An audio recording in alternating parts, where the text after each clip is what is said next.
वज़ीर आज़म शहबाज शरीफ कल से 29 अक्टूबर तक सऊदी अरब का दौरा करेंगे।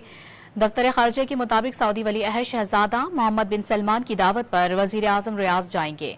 उनके हमरा नायब वज़ीर आज़म इसहाक डार और काबीना के सीनियर अरकान भी जाएंगे। वज़ीर आज़म रियाज में फ्यूचर इन्वेस्टमेंट इनिशिएटिव के नवे इजलास में शिरकत करेंगे।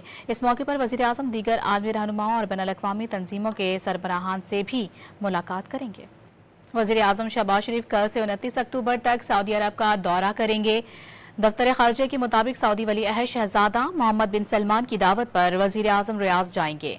उनके हमरा नायब वज़ीर आज़म इसहाक डार और काबीना के सीनियर अरकान भी जाएंगे। वज़ीर आज़म रियाज में फ्यूचर इन्वेस्टमेंट इनिशिएटिव के नवे इजलास में शिरकत करेंगे।